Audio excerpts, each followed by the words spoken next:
3 महीने में ही 30,000 से भी ज्यादा सब्सक्राइबर्स और 1.5 महीने में ही चैनल मोनेटाइज। ये देखने के बाद आप लोगों का एक रेगुलर सवाल मुझे हर बार आता है।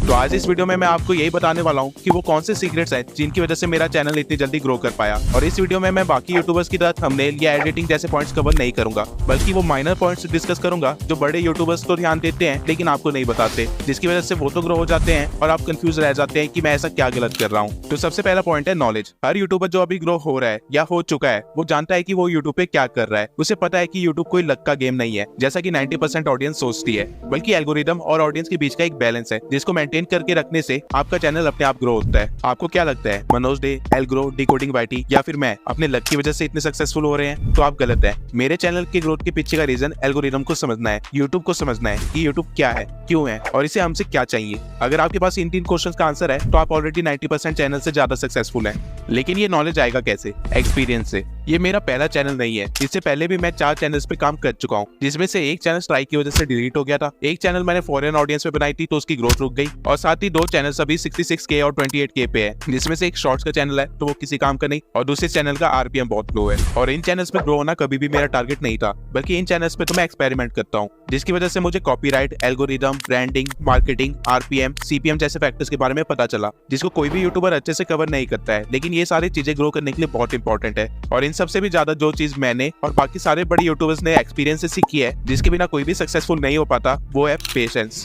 अभी जितने भी नए यूट्यूबर्स आते हैं वो सोचते हैं कि 1-2 महीने में ही चैनल मोनेटाइज कर ले, और जब वो ऐसा नहीं कर पाते हैं तो वो डिमोटिवेट हो जाते हैं और गिव अप कर देते हैं, या फिर अपने कंटेंट के साथ अनकंसिस्टेंट हो जाते हैं। यूट्यूब एक्चुअल में एक लंबी गेम है। अगर आपको 1-2 महीने के अंदर ग्रोथ चाहिए तो आपके लिए इंस्टा सही प्लेटफॉर्म है, ना कि यूट्यूब। यूट्यूब पे काम करने से पहले आपको अपना पेशेंस लेवल काफी बढ़ाना पड़ेगा और अपना माइंडसेट चेंज करना पड़ेगा। लेकिन अब आप कहेंगे कि मैंने भी तो अपना चैनल 2 महीने के अंदर ही ग्रो कर लिया, तो मैं ऐसा क्यों कह रहा हूँ? तो इसका रीजन ये है कि मैं यूट्यूब पे इसी माइंडसेट के साथ आया था कि मैं अगले 6 महीने सिर्फ अच्छा कंटेंट प्रोवाइड करूंगा। मुझे सब्सक्राइबर्स या फिर मोनेटाइजेशन की कोई भी लालच नहीं थी। एज अ रिजल्ट मैंने 1 महीने के अंदर सिर्फ 4 वीडियोस डाली और सारी वीडियोस पे सिर्फ 500 तक की व्यूज आ रहे थे, अंटिल मैं 2 राठी वाली वीडियो डाली जो कि सिर्फ 4 घंटे में 1000 व्यूज क्रॉस कर गई। लेकिन पॉइंट यहाँ पे ये है कि अगर मुझे अभी व्यूज नहीं आ रहे होते तो क्या मैं वीडियोस डालता? आंसर है कि मैं बिल्कुल डालता, बिना क्वालिटी में कोई भी कॉम्प्रोमाइज किए, क्योंकि मेरे एक्सपीरियंस से मुझे ये पता है कि यूट्यूब कई बार आपकी वीडियोस को रीच देने में 6 महीने का टाइम भी ले लेता है, और अगर आपने तब तक गिव अप कर दिया होगा तो आपका स्टार्ट करना ही बेकार हो जाएगा। आपको हमेशा 33 वीडियो रूल फॉलो करना चाहिए, जिसके अकॉर्डिंग जब तक आप अपने चैनल पे 33 वीडियोस अपलोड नहीं कर देते हैं आपको रुकना नहीं है, और इन सारी वीडियोस की क्वालिटी काफी अच्छी होनी चाहिए, और ये सारी वीडियोस या तो किसी ट्रेंडिंग टॉपिक पे होनी चाहिए या किसी नीड को फुलफिल कर रही होनी चाहिए।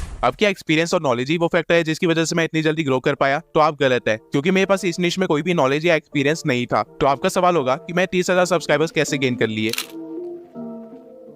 इस नीश में एंटर होने से पहले मैंने पूरे 1 हफ्ते इस नीश को स्टडी किया, जहां मैंने मनोज डे, एल्ग्रो, स्टेप ग्रो, डिकोडिंग वाईटी जैसे बड़े चैनल्स को स्टडी किया, और साथ ही साथ जो नए चैनल्स हर रोज क्रिएट हो रहे थे मैं उनको भी स्टडी कर रहा था। और एंड में मुझे एक परफेक्ट स्पॉट मिल गया इस नीश में एंटर करने के लिए। मुझे 1 हफ्ते की स्टडी के बाद ये पता चला कि एल्ग्रो अकेला काफी बड़ी ऑडियंस बेस होल्ड कर रहा था, और उसके गायब होने के बाद लोग नए यूट्यूबर्स को ट्राई कर रहे थे, जिसकी वजह से छोटे चैनल्स भी व्यूज ले पा रहे थे। और क्योंकि मुझे एल्गोरिदम की नॉलेज थी तो मुझे पता था कि किसी भी पुराने चैनल पे वीडियो डालने से ज्यादा बेहतर होगा कोई नया चैनल खोल के उस पे वीडियो डालूं। और इस नीश की एडिटिंग स्टाइल में भी काफी डिफरेंस था, तो अगर मुझे एक अच्छा कंटेंट बनाना था तो मुझे इस स्टाइल को अडेप्ट करना जरूरी था। और फिर मैंने 1 हफ्ते के अंदर ही यूट्यूब ट्यूटोरियल्स के थ्रू ये एडिटिंग स्टाइल सीख ली। अब पॉइंट यहाँ पे ये है कि अगर मैं एल्ग्रो या डिकोडिंग वाईटी या फिर नए चैनल्स को स्टडी नहीं करता तो मैं भी उन नए चैनल्स की तरह 2 दिन चलता और उसके बाद गायब हो जाता। मैंने इस नीश के एक्सपर्ट्स को देखा और उसके बाद फिर बिगिनर्स को देखा, जिससे मुझे पता चल पाया कि मुझे क्या करना है और क्या नहीं करना है। सारे यूट्यूबर्स आपको ये सिखाते हैं कि क्या करना है, लेकिन आपको ये कोई नहीं बताता कि क्या नहीं करना है, जिसकी वजह से आप सभी लोग सेम मिस्टेक्स करते हो और आपका चैनल नहीं चल पाता।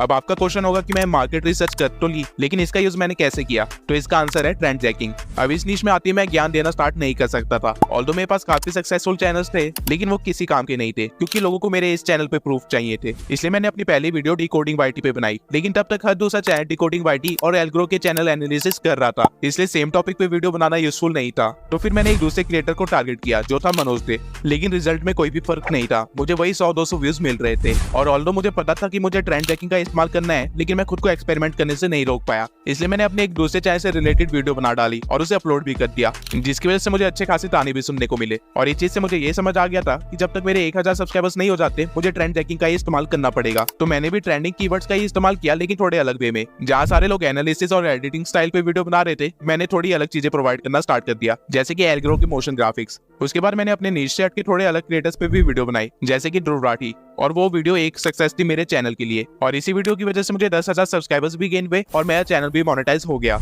अब ऐसी एक सडन ग्रोथ एक ना एक बार हर चैनल को मिलती है, लेकिन आगे आपको सेम ग्रोथ मिलेगी या नहीं मिलेगी, ये इस बात पर डिपेंड करता है कि आपने इस ग्रोथ को किस तरह इस्तेमाल किया।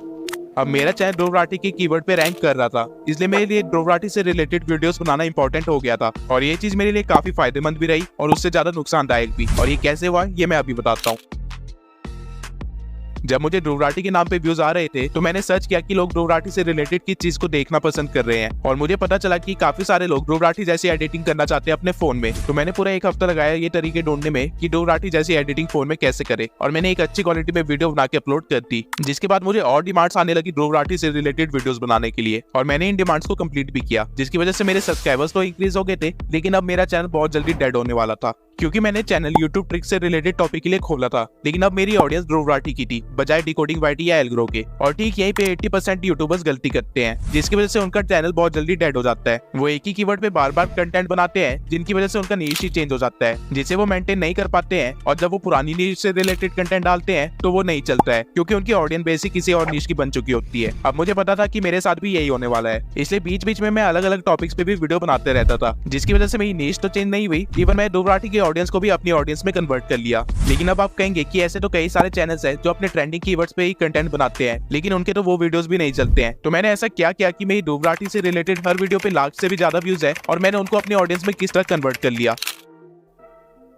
किसी भी चीज की वैल्यू तब होती है जब उसकी रिक्वायरमेंट हो। मैं अपनी हर वीडियो के एंड में अपनी ऑडियंस से एंगेज करता हूँ और उनको बताता था कि मैं इस वीडियो में इस पॉइंट को कवर नहीं कर पाया, तो क्या उनको उस पॉइंट पे एक अलग से वीडियो चाहिए, जिसकी रिस्पॉन्स पे मैं अपना अगला कंटेंट बनाता था। अब वो वीडियोस वैसे भी मुझे अपने चैनल्स के लिए बनानी होती थी, लेकिन मैं हमेशा पहले अपनी ऑडियंस से पूछता था और उसके बाद मैं एक साइकोलॉजिकल गेम खेलता था। जब मेरी ऑडियंस ध्रुव राठी से रिलेटेड वीडियो का वेट कर रही होती थी, तब मैं अलग अलग टॉपिक्स पे वीडियो क्रिएट करता था, जिसकी वजह से उनके अंदर की नीड और भी ज्यादा बढ़ने लगती थी, और उनको मेरे चैनल पे कुछ और देखने को नहीं मिलता था, तो वो मेरी नई अपलोडेड वीडियो ही देख लेते थे। इससे हो ये रहा था कि मैं कर वही रहा था जो मुझे करना है, लेकिन इस बार मैं अपनी ऑडियंस की परमिशन लेके वो चीजें कर रहा था, और उनको लग रहा था कि मैं उनके अकॉर्डिंग वर्क कर रहा हूँ, जिसके कारण मेरे ऑडियंस के बीच में एक ट्रस्ट बिल्ड हो गया। और यही रीजन है कि मैं ध्रुव राठी वाली सीरीज खत्म कर दी, लेकिन तभी उन लोगों ने मुझे अनसब्सक्राइब नहीं किया, और इवन अब वो मेरी नई वीडियोस भी देखते रहते हैं, क्योंकि जब वो ध्रुव राठी से रिलेटेड वीडियोस का वेट कर रहे थे, तब मैंने उनको यूट्यूब ट्रिक से रिलेटेड वीडियोस दिखाई, जिसकी वजह से उनकी दिमाग में अब इस चीज के लिए भी नीड क्रिएट हो गई है, और वो लोग अब मेरे लॉयल सब्सक्राइबर्स बन गए हैं। अब इस तरह की नीड मैं अपने हर वीडियो के एंड में क्रिएट करता हूँ, जिसकी वजह से मेरी एंगेजमेंट अपने ऑडियंस के साथ बनी रहती है, और इससे मेरा एल्गोरिदम भी सेटिस्फाई रहता है। और जैसा कि मैं स्टार्टिंग में आपको कहा था, ग्रोथ के लिए बस आपको ऑडियंस और एल्गोरिदम को बैलेंस करके रखना है।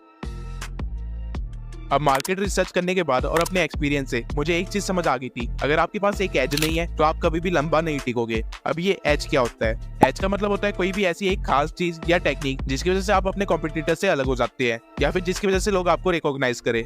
मनोज के लिए ये एज उनकी ट्रिक्स थी जो कि वो स्टार्टिंग फेज में लेके आए थे, और वहीं एल्गोरो और डिकोडिंग वाईटी के लिए ये एज उनका एडिटिंग स्टाइल था। और ठीक इसी तरह मैंने अपना एक एज क्रिएट किया, ट्रांसपेरेंसी और अपने अवतार के साथ। इंडिया में कोई भी यूट्यूबर इस निश में अवतार का इस्तेमाल नहीं कर रहा था, जो कि मेरे लिए एक अपॉर्चुनिटी बन गई। और यही रीजन है कि मैं अपने अवतार को लगातार मॉडिफाई करता रहता हूँ, जिसकी वजह से मुझे ऐसे मैसेज लगातार आते रहते हैं, और ये वही स्पेशल चीज है जिसकी वजह से लोगों को मेरा चैनल याद रहता है। लेकिन ये अवतार भी मेरे लिए लॉन्ग टर्म में फायदेमंद नहीं है, इसलिए मैं अपनी वीडियो में पूरी तरह से ट्रांसपेरेंसी रखता हूँ। मैं अपनी ऑडियंस को वो चीजें भी बता देता हूँ जो बाकी यूट्यूबर्स अपनी ऑडियंस से छुपाने की कोशिश करते हैं, क्योंकि मुझे पता है कि ये छोटी चीजें भी कितनी ज्यादा इंपॉर्टेंट होती है। फॉर एग्जाम्पल, जैसे मैंने अपने पिछले पॉइंट में बताया कि किस तरह मैं साइकोलॉजिकल गेम खेलता हूँ। अब कोई भी यूट्यूबर ये चीज कभी भी नहीं बताएगा, क्योंकि उसे डर है कि उसकी ऑडियंस उसे अनफॉलो करके चली जाएगी। लेकिन मैं इस चीज को इस तरह देखता हूँ कि मेरी ऑडियंस भी सेम चीज फॉलो कर सकती है, जिसकी वजह से वो भी ग्रो कर पाएंगे। और ठीक इसी तरह मैं अपनी हर वीडियो में अपने सारे सीक्रेट्स रिवील कर देता हूँ, और ये चीज मैं स्टार्टिंग से कर रहा हूँ। जैसा कि मैंने अपनी पहली वीडियो में ही बता दिया था कि मैंने कौन सी ट्रिक इस्तेमाल की अपनी पहली वीडियो को ही वायरल करने के लिए। अगर आपने अभी तक वो वीडियो नहीं देखी है तो अभी जाके उस वीडियो को जरूर देखिए, आपको सारी चीजें समझ आने लग जाएगी।